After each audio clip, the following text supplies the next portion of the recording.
Pour cette nouvelle balade, nous partons d'Isola 2000, au niveau du chalet Marano, ancien hôtel d'Iva, pour prendre la direction des lacs de Terre Rouge, puis poursuivre vers la baisse du Druos, afin de rejoindre le parc national italien Alpi Marittime et de plonger sur les lacs de Valescure pour rejoindre le lac de Clos et celui des Portes.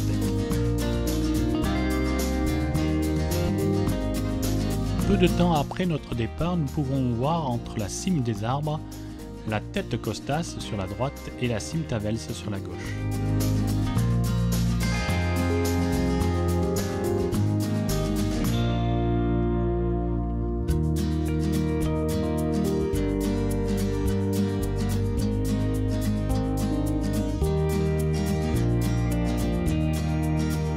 Balade familiale par excellence, le chemin conduisant au lac de Terre Rouge oblige le randonneur à emprunter un tracé qui traverse un pierrier quelques 500 mètres après son départ. Il faudra être attentif aux cairns pour suivre le balisage du chemin. Un autre passage est possible depuis le col Mercière. Il peut offrir de belles rencontres avec la faune de ces montagnes, mais évolue dans un site plus minéral, contrairement à celui que nous empruntons. D'ailleurs, la plupart des randonneurs empruntent celui passant par le pierrier.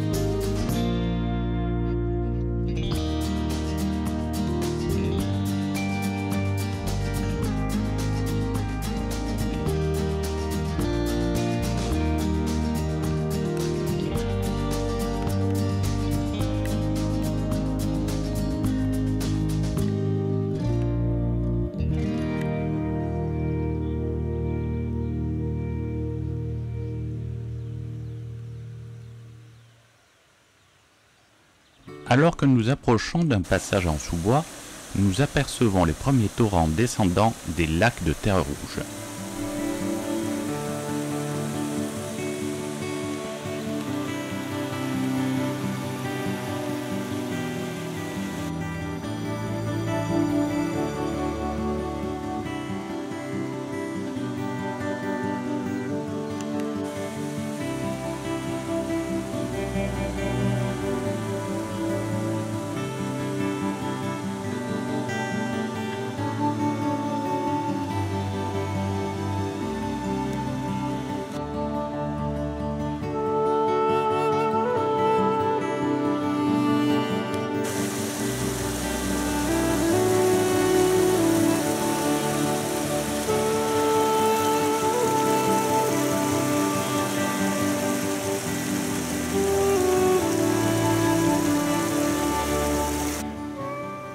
Très belle chute d'eau des lacs de Terre Rouge. En fait, il s'agit des déversoirs de ces mêmes lacs que nous pouvons apercevoir d'ici.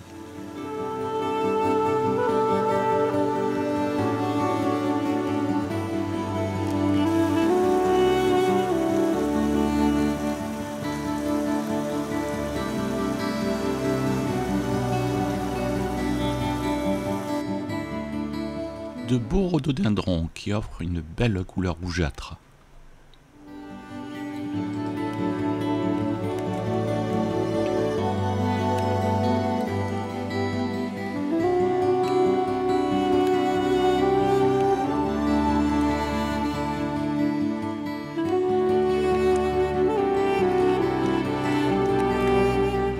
La tête Costas qui culmine à plus de 2700 mètres. Le creux sur la gauche est un spot d'alpinisme très prisé. Il s'agit du couloir nord-ouest de Costas.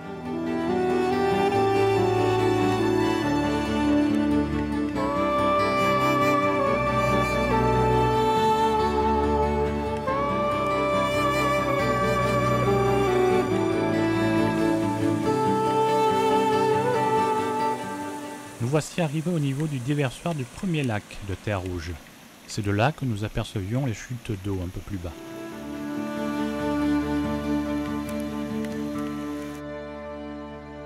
Nous apercevons la baisse du Druos, qui nous permettra de rejoindre l'Italie.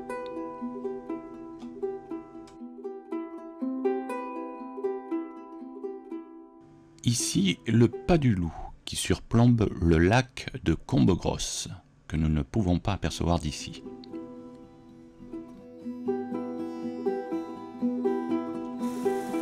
Toutefois, ce sont les eaux du lac de Combegrosse que nous sommes maintenant amenés à traverser.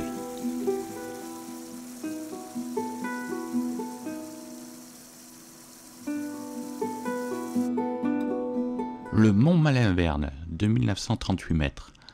C'est le plus haut sommet sur la commune d'Isola.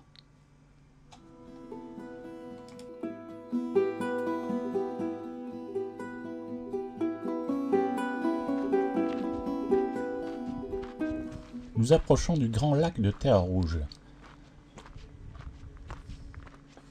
Depuis le chemin, on ne se rendra pas compte de la taille du lac. C'est en prenant de l'altitude qu'on pourra constater que celui-ci est tout de même imposant.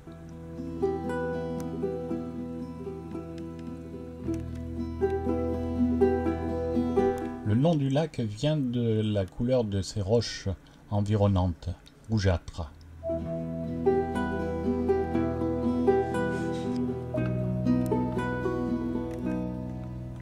Une très belle vue des lacs qui semblent se superposer.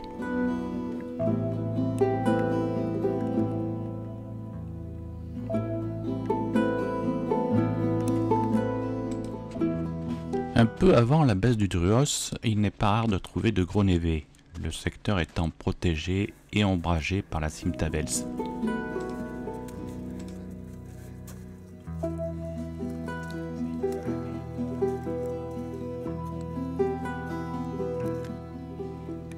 La cime de Tavels, suivie de Costas. Au pied de ceux-ci, une partie de l'un des névés que nous avons été amenés à traverser.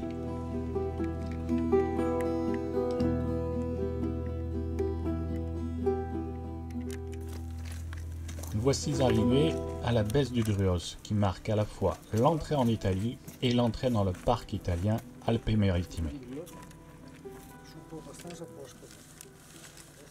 Je profite de cette halte pour me renseigner sur l'état des chemins versant italien. Bene? Cuneo. Siete passate per Malinverne? Di Valdieri. I Valdieri. Ok.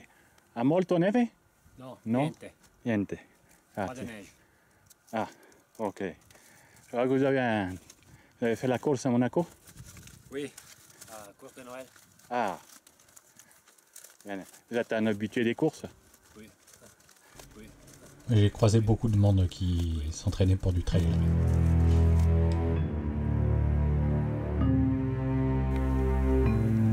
Ici, des randonneurs qui se lancent à l'assaut du mont Malinverne. Et tout en bas, les lacs de Valescure, supérieurs, ainsi que la grande caserne. Au niveau de la baisse du Druos, une petite curiosité mérite le détour. Il s'agit de l'ancienne batterie du Druos. Dans les années 30, l'armée italienne avait procédé au percement de 4 galeries destinées à défendre le col armé d'obusiers autrichiens datant de la Première Guerre mondiale. Les pièces avaient été placées dans les grottes sans aucune protection, ni même de salle de logistique. 2 des 4 galeries qui abritaient les canons sont encore clairement visibles. Les 2 autres ont été bloquées par des glissements de terrain. En 1939, un petit bâtiment avait été construit au niveau du col pour abriter les 10 soldats qui étaient en faction. Il ne reste plus que des ruines de ce petit bâtiment aujourd'hui. Depuis ces galeries, on a une vue imprenable sur les lacs de Terre Rouge. Sur les parois de la grotte qui donnent du côté du lac de Terre Rouge, nous pouvons distinguer des points d'ancrage.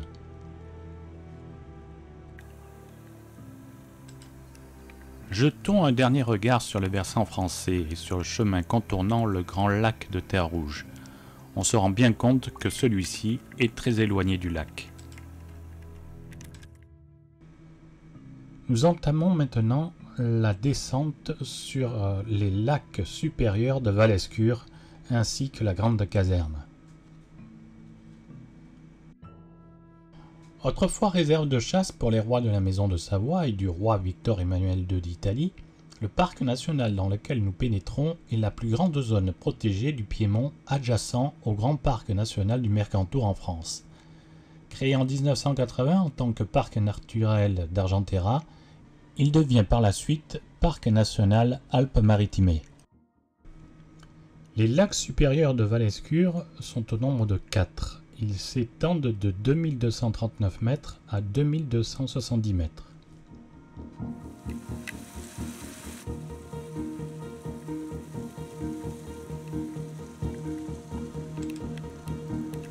Vers 1903, la caserne de Ruos est construite au niveau des lacs supérieurs de Valescure. Elle pouvait accueillir 400 hommes. Elle devient par la suite la caserne Massimo Lorga en l'honneur du capitaine du 1er régiment alpin mort sur le mont Ortigara en juin 1917. Mais aujourd'hui, ce sont d'autres sentinelles qui ont pris possession des lieux. Le bouquetin des Alpes avait quasiment disparu de l'arc alpin dans la seconde moitié du XIXe siècle. Son territoire était tellement réduit que l'espèce se trouvait présente exclusivement au sein de l'ancienne réserve de chasse royale du Grand Paradis où l'on pouvait compter une centaine d'individus. Dans les années 1920, il a été réintroduit dans les Alpes-Maritimes, territoire d'une autre réserve de chasse royale sous l'impulsion du roi d'Italie.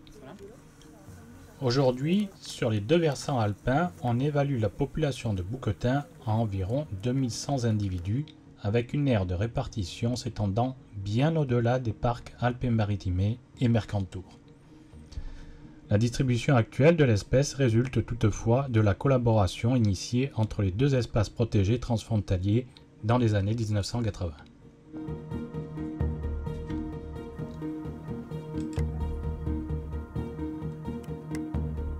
La petite famille qui a pris possession de la caserne ne semble pas effrayée par l'état de délabrement interne de l'ouvrage.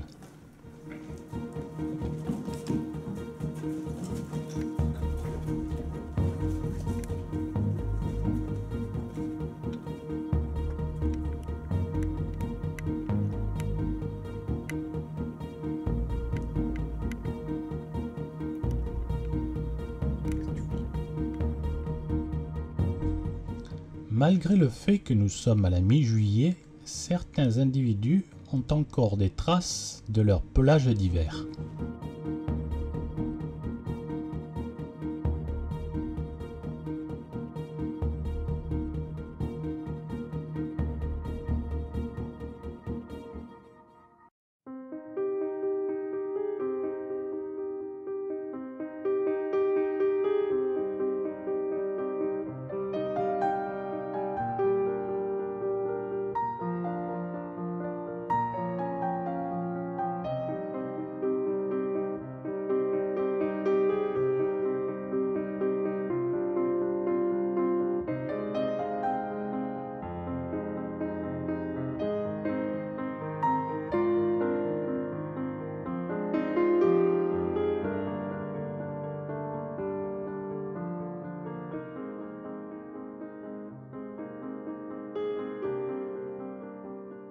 La petite famille va s'installer entre deux rochers pendant que d'autres se mettent à table.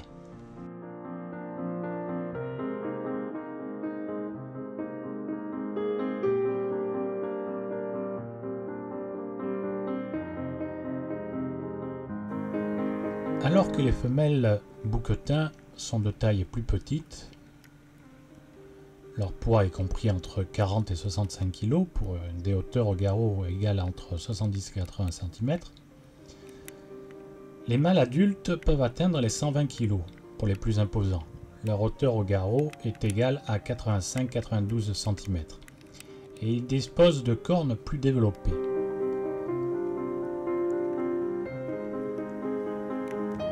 Le bouquetin est un excellent grimpeur, il affectionne les versants abrupts et les parois rocheuses peu accessibles de moyenne et haute altitude entrecoupées de pelouses et de forêts clairsemées. Le bouquetin, intensément chassé jusqu'au XIXe siècle, avait progressivement disparu des montagnes françaises, autrichiennes et suisses.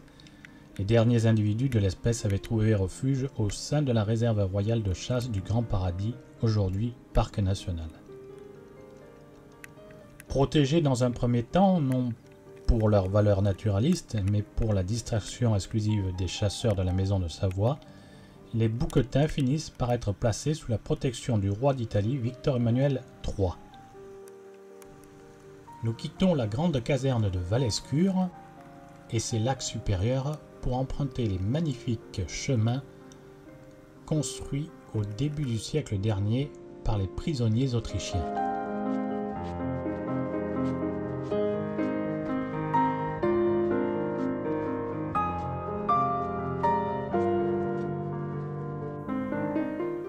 Un peu plus bas, le paysage nous offre une vue magnifique sur le grand lac de Valescure.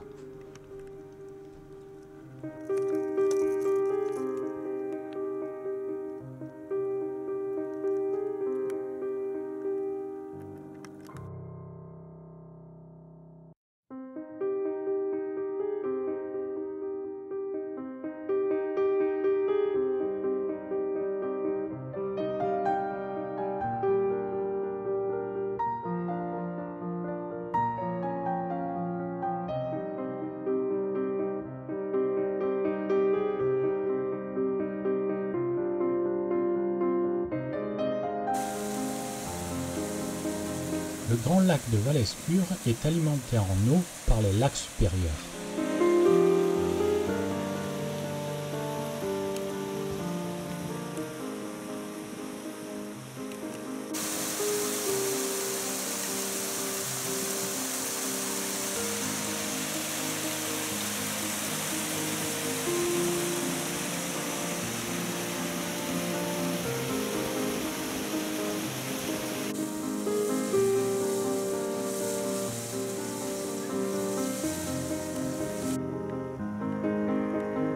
Les berges nord du grand lac de Valescure, qui sont très herbeuses, sont convoitées par les ongulés, comme ici ce jeune chamois.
Nous nous apprêtons à quitter le vallon de Valescure pour prendre la direction du lac de Clos et des Portettes.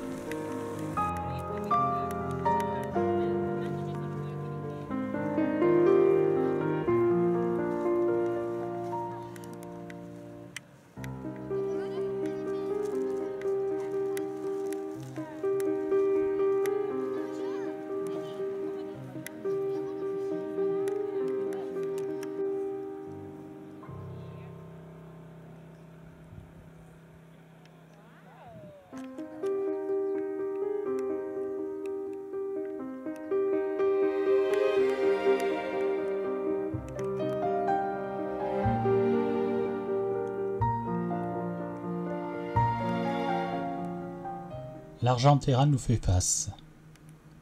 Il culmine à 3297 mètres.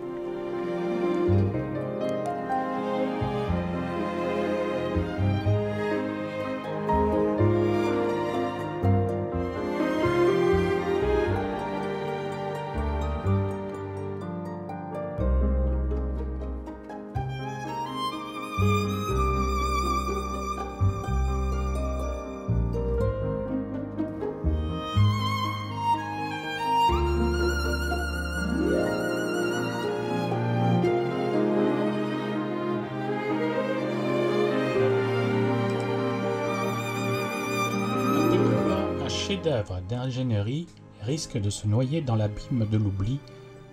Il s'agit de la piste muletière du Roc, qui reliait autrefois le baraquement de Valescure aux admissions de Frémamorte. Une piste muletière qui surmonte les sections pierreuses les plus dures au moyen de sections pavées souvent surélevées, composées de milliers de blocs de pierre aux dimensions hétérogènes qui créent une surface de route continue et parfaitement plane. Une effigie fantastique de la maîtrise constructive d'une époque qui n'a pratiquement pas d'égal dans tout l'arc alpin italien et qui fait référence aux grandes réalisations des peuples incas d'Amérique du Sud. La connexion militaire, qui selon certains reprendrait une piste de mulets de chasse savoyarde existante, s'étend sur une dizaine de kilomètres et a été construite dans les années 1930 par les Alpini du bataillon Dronero pour relier l'imposante caserne Valescure du nom du capitaine Massimo Longa et la caserne Umberto I au pied du col de Frémamorte, probablement construite en 1894. La piste muletière pavée atteint son apogée de conservation près du lac de Clos que nous atteignons.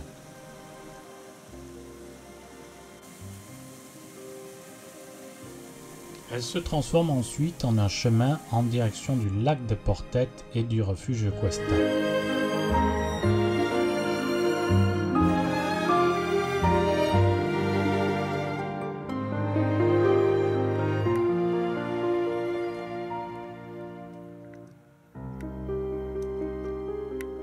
Le lac du Clos se situe à une altitude de 2344 mètres. Il s'agit d'un grand lac aux formes tourmentées constituant le maillon central des trois grands lacs avec Valescure et Portet. Il s'aligne sur le balcon du Val Valasco.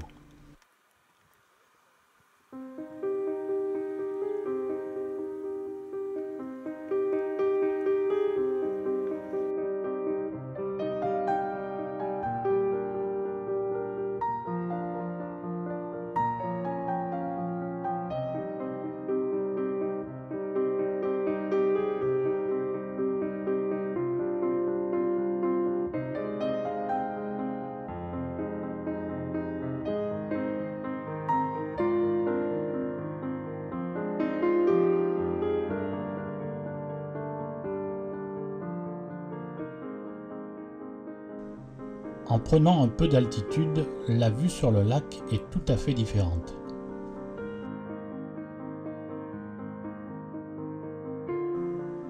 Un peu plus loin, nous pouvons apercevoir le refuge Cuesta et le lac Portet.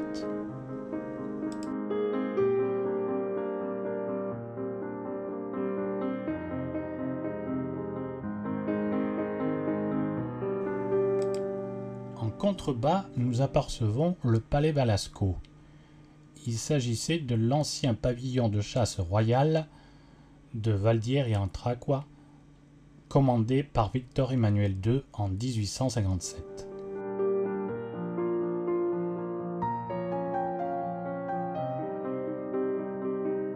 Nous voici arrivés au refuge de Cuesta, qui se trouve au bord du lac des Portet. Il ouvre l'accès vers la France via le pas de Préfonce pour rejoindre le lac Nègre. Ancienne caserne militaire, elle fut cédée en 1925 au club Ligure alpin de Gênes et fonctionne depuis comme un refuge. Reconstruit en partie en 1937, il a de nouveau été agrandi par deux fois en 1952 et 1986.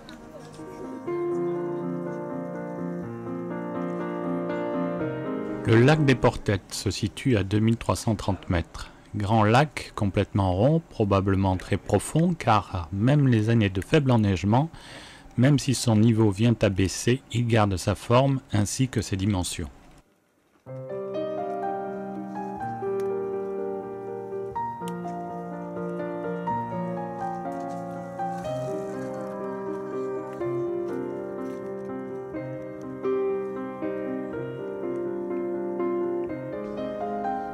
Pour cette randonnée, au départ d'Isola 2000, comptez 8 heures de marche aller-retour. On pourra également rejoindre Isola 2000 via le pas des Portet et ainsi atteindre le lac Tavels, le tracé est beaucoup plus court. Mais attention, si le chemin est excellent versant italien, il n'en est pas de même côté français.